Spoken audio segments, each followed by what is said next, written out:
میں 90 نیوز کا senior host professor Waheed کمال اس وقت ہم وفاقی دارالحکومت میں ایسی شخصیت کے پاس حاضر ہوئے ہیں اور ان کا نام تو پورا پاکستان جانتا ہے. سی ڈی اے مزدور یونین گروپ کے وہ چیف ہیں چودھری محمد یاسین صاحب, اور اس وقت سی ڈی اے کے اسلام آباد میں جو الیکشن ہو رہے ہیں تقریباً ستمبر میں وہ متوقع ہیں, اور انشاءاللہ تعالی ان کی محنت, ان کی جد و جہد اور ان کے جو کارنامے ہیں وہ ضرور رنگ لائیں گے, اور فتح ان کو یقینی ہے. انہوں نے عزت دی, ہمیں عزت بخشی, ہم حاضر ہوئے. اور ان کے مقابلے میں جو ہیں امان اللہ گروپ ایک ہیں, C D A labour union ہے, اور دوسرے ہیں employees union C D A کے ہمارے جو ہیں عزت صاحب. تو ہم ان سے گفتگو کریں گے اور تفصیل جو ہے اس حوالے سے ان سے لیں گے. اور آپ کے علم میں آیا ہوں کہ وفاقی دارالحکومت کے ساتھ سی ڈی اے لازم ملزوم ہے, اور جو یاسین بھی اسی طرح سے لازم ملزوم ہے کہ ان کے بغیر یہ مکمل نہیں ہوتا سی ڈی اے کا نظام. اللہ کی طرف سے انہوں نے بہت جدوجہد کیا عوام کے لیے, اور میں ان سے آپ کا تعارف بھی کراتا ہوں, ان کے خیالات بھی آپ سنیں گے, اور انشاءاللہ تعالی آپ دیکھیں گے کہ ان کا کام جو ہے وہ بہت نمایاں اور بڑا نمایاں اور ہر طرح سے قابل تحسین ہے. جی چودھری صاحب السلام علیکم. وعلیکم السلام جی, بہت شکریہ پروفیسر صاحب. جی چودھری صاحب ذرا فرمائیں کہ آپ جو ہے اس گروپ کے چیف ہیں, تو آپ کے کیا کام کرنے کے کیا خیالات ہیں, اور سی ڈی اے میں کیا آپ تبدیلیاں لانا چاہتے ہیں؟ سب سے پہلے تو میں آپ کا چینل جو 90 چینل ہے ان کا اور آپ ان کی ساری انتظامیہ کا آپ کا شکر گزار ہوں. اور آج چونکہ 14 اگست کو یہ ہمارا آزادی کا دن ہے, میں پوری قوم کو آزادی کی بھی مبارکباد دیتا ہوں.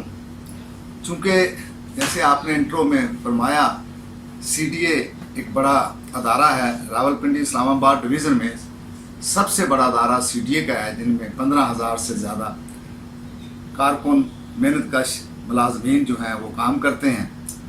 اور یہاں ریفرنڈم الیکشن یعنی 1 سے 2 یونینز 3 یونین گروپ جو ہیں ان کے مقابلہ ہے, اور اللہ کا لاکھ لاکھ شکر ہے کہ میں تقریباً 50 سال سے سی ڈی اے مزدور یونین کے سی ڈی اے کے مزدوروں کی خدمت کر رہا ہوں ایک کارکن کی حیثیت سے.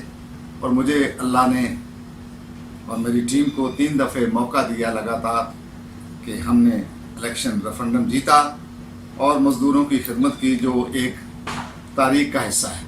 ہم نے اپنے وقت کے ٹیم کو ایک سیٹلمنٹ معاہدے کے تحت سیکٹروں کے اندر پلاٹ دلوائے, جو بلا تفریق دیے, اپنے مخالفین کو بھی دیے, مائتیوں کو بھی دیے سینیرٹی کے اوپر, اور 4,000 ہم نے منظور کروائے. اسی طرح ہم نے 500 بیوہ کو دیے, یتیم بچوں کو دیے. حج پالیسی بنائی, ویٹاکن سٹی پالیسی بنائی. سارے ملازمین کے ہم نے بلا تفریق سکیل اپ گریڈ کیے. اس کے علاوہ ہم نے بے شمار الاؤنسز جو ہے وہ ٹریڈ یونین کے پلیٹ فارم سے سی ڈی اے انتظامیہ سے ملازمین کو لے کر دیے.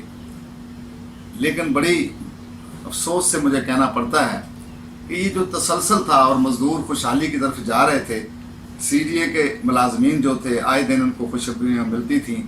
کبھی 2 عیدیں جو پورے پاکستان میں کسی ادارے میں نہیں ہیں, دونوں مذہبی تہواروں.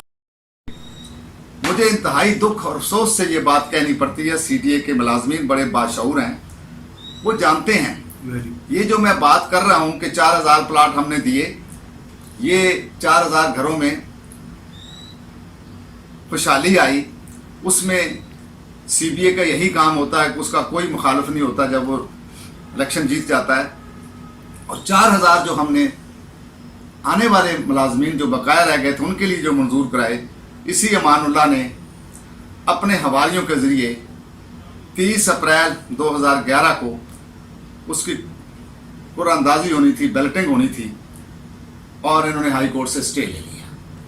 یہ سی ڈی اے کے ملازمین کو اچھی طرح پتہ ہے کہ ان کی خوشحالی کا کون دشمن ہے, وہ امان اللہ ہے, اس کے حوالی ہیں. پھر ہم نے جد و جہد کی, عدالتوں کے اندر قانونی جنگ لڑی, اللہ کی مہربانی سے اس کے اس میں ملوث پایا گیا اور نیب نے اسے گرفتار کیا، اور آج وہ نیب کا ملزم ہے، اور وہ ریفرنس جو ہے نیب کی کورٹ میں ٹرائل ہو رہا ہے، کروڑوں روپے ان یتیموں، بیوہ اور غریبوں کے اس نے کھائے۔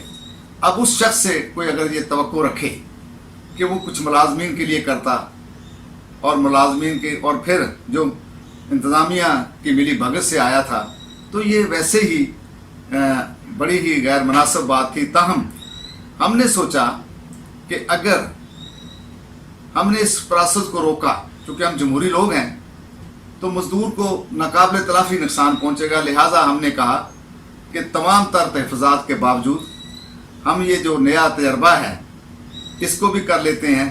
لہٰذا ہم نے اپنی بادل ناخواستہ نتائج کو تسلیم کرتے ہوئے اعلان کیا کہ ہم بد انتظامی تھی، اور سب سے بڑی بات کہ ایک ایسے یونین جو نمائندہ جسے کہتے تھے، جو عام نہاد نمائندہ تھی جسے مسلط کیا گیا، وہ انہوں نے کرپشن کا بازار گرم کیا ہوا تھا۔ ایک ادارے کی ریٹ نہیں تھی، جیسے قبضہ گروپ کے حوالے سے بڑا واضح موقف ہے پرائم منسٹر آف پاکستان کا بھی اور ہمارے چیئرمین صاحب کا بھی۔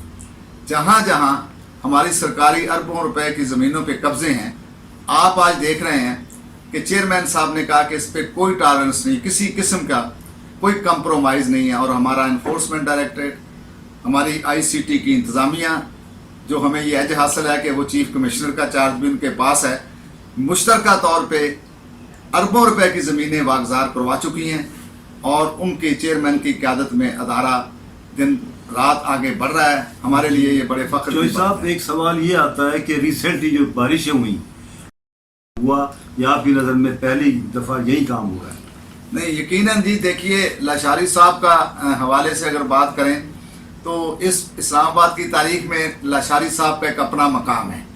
لاشاری صاحب نے بھی بڑی محنت سے، لگن سے کام کیا۔ 7th ایونیو، 9th ایونیو، دامنے کو لیک ویو کی اپگریڈیشن، یہ تمام جو منصوبے ہیں جس کے حوالے سے آج بھی لاشاری صاحب کا نام اچھے لفظوں میں لیا جا رہا ہے۔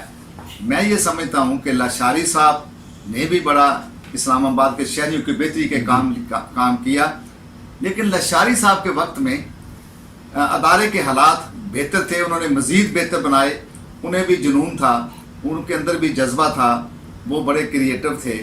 کہ چیئرمین جناب راجہ مطلوب صاحب، ایگزیکٹو ڈائریکٹر ملک شبیر اوان صاحب، ایم ڈی فرحان راجپوت صاحب کو 90 نیوز کی 3ری سالگرہ پر مبارکباد بھی پیش کرتا ہوں، اور یقیناً آپ کا چینل جو ہے وہ ہم جیسے مزدوروں کو بھی یہ موقع فراہم کرتا ہے کہ وہ اپنے مسائل کے بارے میں آپ ہمیں موقع دیتے ہیں۔ میں اپنی طرف سے، اپنی تنظیم کی طرف سے آپ سب کا، آپ کی پوری ٹیم کا شکریہ ادا کرتا ہوں۔ جی ناظرین، ہم بہت شکر گزار ہیں چودھری حسین صاحب یاسین صاحب کے